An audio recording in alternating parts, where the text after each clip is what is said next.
अस्सलाम वालेकुम। आज मैं आपके लिए लेकर आई हूँ बकरा ईद स्पेशल बहुत ही मज़ेदार से डेज़र्ट की रेसिपी। बकरा ईद में आप ये मज़ेदार सा डेज़र्ट बना के तैयार करें। डिफरेंट स्टाइल का डेज़र्ट और खाने में बहुत ही शानदार, बहुत मज़ेदार रेसिपी है। तो चलिए चलते हैं इस मज़ेदार से डेज़र्ट की रेसिपी की तरफ। इस मज़ेदार से डेज़र्ट को बनाने के लिए हमने यहाँ पर कैफ़े बिस्किट ले लिए हैं। तो मैंने यहाँ पर 5 कैफ़े बिस्किट के पैकेट लिए हैं। इसमें 4 बिस्किट होते हैं, तो तकरीबन इसमें मैंने 18 से 20 बिस्किट इस्तेमाल किए हैं। ये बहुत ही मिल्की और बहुत मज़ेदार बिस्किट होते हैं। तो इस डिज़र्ट के साथ ये बिस्किट बहुत ही ज़बरदस्त लगते हैं। तो यहाँ पर मैंने एक शॉपर ले ली है, या आप कोई जिप लॉक बैग भी ले सकते हैं। तो मैं ये सारे बिस्किट इस शॉपर में डाल देती हूँ, और इस शॉपर में हम इस बिस्किट को डालने के बाद इसको हम अच्छी तरह से कूट लेंगे। तो हमने इस बिस्किट को बिल्कुल बारीक चूरा कर लेना है। आप बेलन की मदद से या किसी और चीज़ से भी आप इसको इस तरह से बारीक चूरा कर सकते हैं। तो बिल्कुल फाइन पाउडर नहीं बनाना है, थोड़ा सा दरदरा सा हमें इसको रखना है। तो यहाँ पर आप देख सकते हैं, इसको मैंने बहुत अच्छी तरह से कूट लिया है। तो यहाँ पर हमारा बिस्किट का चूरा बिल्कुल तैयार हो चुका है। अब मैं इस बिस्किट के चूरे को एक प्लेट के अंदर निकाल लेती हूँ। अब इस बिस्किट के चूरे को हम एक बाउल के अंदर निकाल लेते हैं। थोड़ा सा चूरा हम बचा लेंगे ऊपर गार्निशिंग करने के लिए। तो यहाँ पर मैंने इस बिस्किट के चूरे को इस तरह से बाउल में डाल लिया है, और इसके साथ ही 4 टेबल स्पून में मेल्टेड बटर इसमें ऐड कर दूंगी।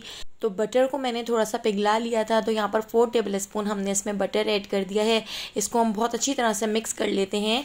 कुछ बिस्किट के पीसेस मुझे थोड़े से बड़े से लग रहे थे, थोड़े मोटे से लग रहे हैं, तो उनको चमचे से इस तरह से दबा के हम तोड़ लेते हैं, और इसको बिल्कुल अच्छी तरह से इस बाउल के अंदर हम सेट कर लेंगे। तो चमचे से दबाते हुए हम इसको इस तरह से इस बाउल के अंदर सेट कर लेते हैं। तो यहाँ पर मैंने इसको अच्छी तरह से इस बाउल के अंदर सेट कर लिया है। अब मैं इसको आधे घंटे के लिए फ्रिज में रख देती हूँ, ताकि ये बिल्कुल अच्छी तरह से इस बाउल के अंदर सेट हो जाए। तो इतनी देर हम आम की कटिंग कर लेते हैं। तो यहाँ पर हमने एक बड़े साइज़ का आम ले लिया है। आम को धोकर हम आम को छील लेते हैं।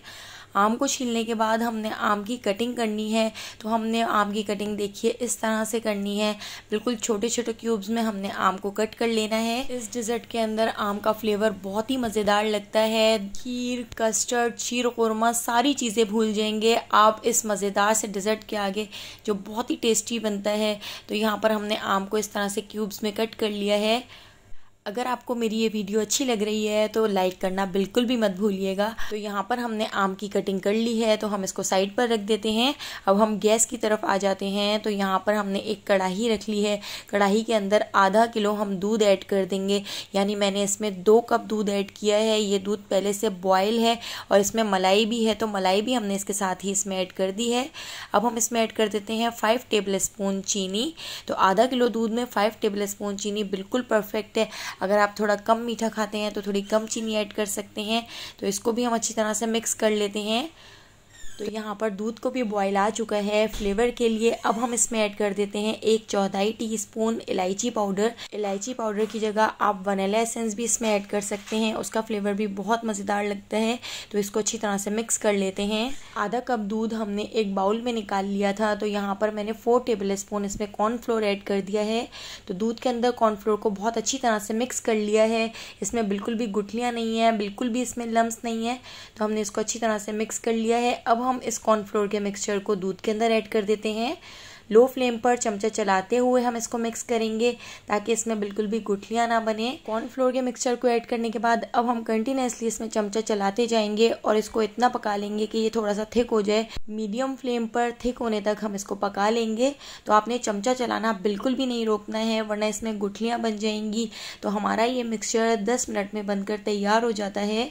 तो आप देख सकते हैं इसकी कंसिस्टेंसी ये कितना थिक हो चुका है। तो यहाँ पर हमारा दूध का और कॉर्नफ्लोर का मिक्सचर बिल्कुल रेडी हो चुका है, और इसकी कंसिस्टेंसी भी आप देख सकते हैं कितनी ज़बरदस्त सी हो चुकी है। तो अब हम इसको काउंटर पर ले आते हैं, और रूम टेम्परेचर पे आने तक हम इसको चमचा चलाते हुए ठंडा कर लेंगे। तो बहुत ज़्यादा भी ठंडा करने की ज़रूरत नहीं है, नीम गर्म भी होगा तो कोई मसला नहीं है। तो बस इस तरह से चमचे चलाते हुए हम इसको थोड़ा सा ठंडा कर लेते हैं। तो यहाँ पर हमारा दूध और कॉर्नफ्लोर का मिक्सचर भी रेडी हो चुका है। हमारे जो आम हैं वो भी हमने कट करके रख लिए हैं। कैफ़े बिस्किट और बटर वाला जो बाउल है वो भी हमने फ्रिज से बाहर निकाल के रख लिया है। तो अब हम इसकी असेंबलिंग कर लेते हैं। कॉर्नफ्लोर वाला जो मिक्सचर है वो हम बिस्किट के ऊपर इस तरह से पोर कर देंगे। तो बिल्कुल इस तरह से हम फैला के इसके ऊपर डाल देते हैं, अच्छी तरह से सेट कर लेते हैं। बहुत ही ज़बरदस्त और मज़ेदार फ्लेवर आता है, एक बार ज़रूर ट्राई करके देखिएगा।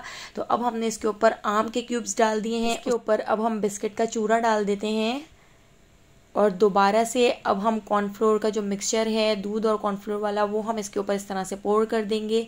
अच्छी तरह से फैला के हम इसके ऊपर डाल देते हैं और इसके साथ ही जो बचे हुए आम हैं वो भी हम इसके ऊपर इस तरह से डाल देते हैं। आम को अच्छी तरह से इसके ऊपर फैला देंगे। तो इस तरह से क्यूब्स में कटे हुए आम जब मुंह में आते हैं तो बहुत ही ज़बरदस्त लगते हैं इस डिज़र्ट के अंदर। ऊपर से थोड़ा सा बिस्किट का चूरा डाल देते हैं और अब दोबारा से दूध और कॉर्नफ्लोर वाला जो मिक्सचर है वो हम इसके ऊपर इस तरह से डाल देते हैं। चमचे से फैलाते हुए इसको हम अच्छी तरह से सेट कर लेते हैं। और अब हमने यहाँ पर बारीक कटे हुए पिस्ते ऐड कर दिए हैं। बारीक कटे हुए पिस्तों से हम इसकी गार्निशिंग कर लेते हैं। आप इसकी गार्निशिंग बिस्किट से भी कर सकते हैं, तो जिस तरह आपका दिल करे आप उस तरह से इसकी गार्निशिंग कर सकते हैं। बारीक कटे हुए पिस्तों से हमने इसकी अच्छी तरह से गार्निशिंग कर ली है, जो बहुत ही खूबसूरत लग रही है। तो लग रहा है ना मज़ेदार। तो आप इस ईद पे इसको ज़रूर ट्राई कीजिएगा। बहुत ही ज़बरदस्त और मज़ेदार डिज़र्ट बनकर तैयार होता है। इसको तैयार करने के बाद अब हमने इसको 2 घंटे के लिए फ्रिज में रख दिया था। ये बिल्कुल सेट हो चुका है फ्रिज में। ठंडा ठंडा जब आप इसको सर्व करेंगे तो बहुत ही मज़ेदार लगेगा। तो अब हम इसकी इस तरह से कटिंग कर लेते हैं। तो देखिए कितना मज़ेदार और टेस्टी ज़बरदस्त सा डिज़र्ट बनकर तैयार हुआ है। अगर आपको मेरी ये रेसिपी पसंद आई हो तो लाइक और कमेंट करना बिल्कुल भी मत भूलिएगा। और चैनल को सब्सक्राइब नहीं किया तो जल्दी से सब्सक्राइब कर लीजिए। आने वाली वीडियो तक अल्लाह हाफिज़।